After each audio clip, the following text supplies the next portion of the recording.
हिमांशु भाई, अरविंद राणा जी का कल एक बयान आया है, उस बयान को लेकर आप क्या कुछ कहना चाहेंगे, क्योंकि सबसे ज्यादा गंभीर आरोप आप ही के ऊपर लग रहे हैं उसमें। देखिए, मेरे धर्मपत्नी वर्तमान में नगर पालिका परिषद मुनिगिरी की अध्यक्षा है और उत्तराखंड में सर्वाधिक मत प्रतिशत से उनकी विजयी हुई है, जिस विजय को ये भारतीय जनता पार्टी के लोग पचा नहीं पा रहे हैं।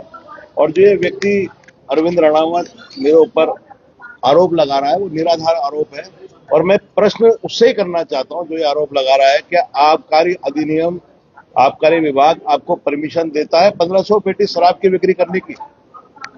वो जितना मेरी जानकारी में है वो एक रिटेल दुकान है और रिटेल जो है थोक व्यवसाय तो उसका है नहीं। थोक की दुकान जब रिटेल की दुकान है तो उसको 1500 पेटी सरकार की नाक के नीचे, पुलिस की नाक के नीचे, आबकारी विभाग की नाक के नीचे, शासन की नाक के नीचे, प्रशासन की नाक के, कैसे 1500 पेटी वहां से चलेगी? और क्या उसको 1500 पेटियां बिक्री करने का अधिकार है? या आरोप को मैं सिरे से खारिज करता हूं। मेरे द्वारा कोई भी शराब नहीं उससे खरीदी गई है। हाँ, ये मैं मानता हूं कि हमारे किसी समर्थक ने अगर एक आधी पेटी कोई ली हो तो उसकी मैं वो नहीं कहता कि भाई एक पेटी तो मैं समझता हूं कि सरकार भी छूट देती है।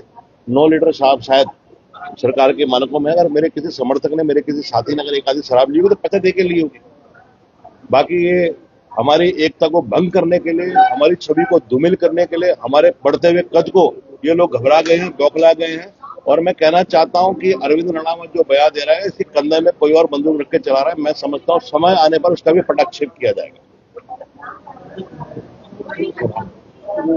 और दूसरी बात वो करेंगे, चुनाव को जीता बदल गए क्योंकि पैसे देने हैं इसलिए उन लोगों को। तो भाई मेरी रिपोर्ट, अगर मेरे उसके पैसे देने हैं तो न्यायालय की शरण में जाए, पुलिस में मेरी रिपोर्ट कराए। अभी तक 9 महीने हो गए इलेक्शन को खत्म हुए, तो 9 महीने तक अभी तक क्यों उनकी जमान में मुंह में दही जमा हुआ था?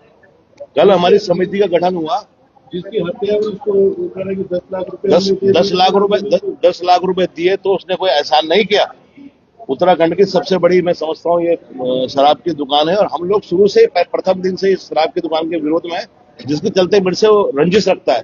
और आज हमारी छवि को धूमिल करने के लिए, हमारी बढ़ती हुई प्रतिष्ठा को, हमारे बढ़ते हुए कद से वो लोग बौखलाए गए और हमारी छवि को धूमिल करने के लिए हमारे ऊपर अनर्गल आरोप लगा रहा है। और मैं एक चीज और बताना चाहता हूँ कि इसके खिलाफ मैं शीघ्र मैं उसके ऊपर मानहानि का दावा करने जा रहा हूं। मैं जल्द ही कोर्ट में जाऊंगा, न्यायालय की शरण में जाऊंगा और उसके ऊपर मानहानि का अभियोग पंजीकृत करवाऊंगा। उनका कहना ये भी था कि आप पहले कोर्ट में उनके साथ एक साथ रहे, आपने एक साथ पार्टनरशिप में काम किया है। मैं कहना चाहता हूं कि वर्ष 2013 या 12 मुझे ध्यान नहीं है, उसमें एक कंपनी बनाई थी हमने, चंद्रमौलेश्वर एसोसिएट्स।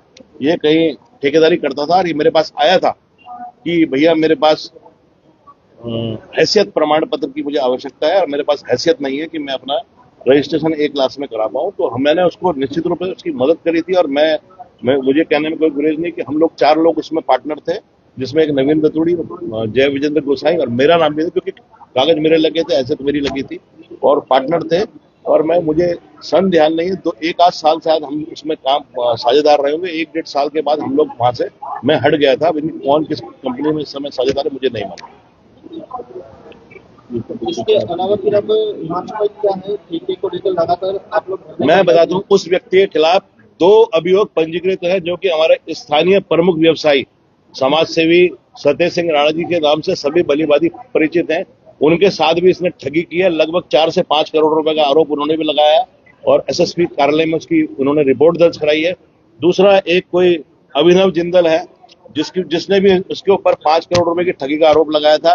वो मामला भी सतेज सिंह राणा जी ने मध्यस्थता करके, जिसकी जेल जाने की नौबत आ गई, तो सतेज सिंह राणा जी ने मध्यस्थता करके वो सुलझाया था। और अब खुद उन्होंने सतेज सिंह राणा जी के फर्जी हस्ताक्षर करके लगभग एग्जैक्ट अमाउंट मुझे नहीं मालूम, मैं समझता हूँ 3, 4, 5 करोड़ रुपए, 3 करोड़ कम से कम, 3 से 5 करोड़ रुपए बीच में उनके साथ भी इसने फर्जीवाड़ा की। 3 पेटी शराब। और दूसरी चीज, उसके खिलाफ नगर पालिका परिषद नगर या मुनिगिरी थाने में 3 पेटी शराब सप्लाई करने का भी अभियोग दफा 60 में पंजीकृत है। इसकी भी आप जांच कर सकते हैं।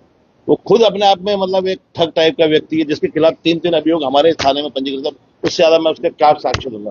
और मेरे खिलाफ सार्वजनिक जीवन में, सामाजिक जीवन में अगर पूरा एक व्यक्ति को हिमांशु बिजवाण के चरित्र में अगर उंगली उठाए तो मैं सामाजिक जीवन से, राजनीतिक जीवन से संन्यास ले लूंगा। आज तक मैं 2017 में चुनाव लड़ा, कोई बोल दे कि मैंने किसी का 1 रुपया आज तक मारा हो या किसी का 1 रुपया देनदारी हो या किसी के साथ मैंने कोई छल किया हो, कपट किया हो।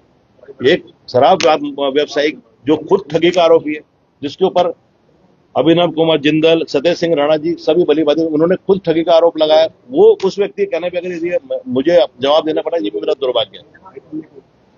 अगर उसको मैंने उसका कोई पैसा देना है तो वो न्यायालय की शरण में जाए, पुलिस में मेरे खिलाफ रिपोर्ट कराए, उसका जवाब मैं दूं। आपका मतलब साफ तौर पे कहना ये है कि तथ्यहीन बातें हैं, बयान तथ्यहीन है और कुल मिलाकर आपके धरने को प्रभावित करने के लिए बयान दूसरी बात, इस सभी को पता है, इस धरना सभी सामूहिक नेतृत्व में है। सभी दलों, उत्तराखंड क्रांति दल, कांग्रेस, भारतीय जनता पार्टी, स्वाभिमान मोर्चा, सभी लोगों ने सामूहिक रूप से ये आंदोलन किया था। इन लोगों ने पार्टी जो बनाया है, इस पूरे इसमें अरविंद रणरावत ने स्टेट ऑफ उत्तराखंड में, इसमें जिला अधिकारी होगी, एसएसपी हो गए, हमारे एसएचओ हो गए, जिला आबकारी अधिकारी हो गए, हिमांशु बिजलानी ने, संदीप भंडारी, हम लोगों को आरोपित किया ताकि इनकी आपस में एकता भंग हो और कहीं ना कहीं आपस में आंदोलन जो हो वो फूट पड़े। पर हम लोग एकमुठ होकर इस आंदोलन को जारी रखेंगे, अनवरत जारी रखेंगे जब तक ये शराब की दुकान यहाँ से नहीं हट जाती है। हमारा आंदोलन जितनी मर्जी कोशिश कर ले, हमारा आंदोलन हटने वाला नहीं है और हम बिल्कुल दृढ़ संकल्पित होकर तो शराब की दुकान को हटाने के लिए अगर प्राणों की आहुति भी देनी पड़ेगी तो उससे भी पीछे नहीं हटेगा।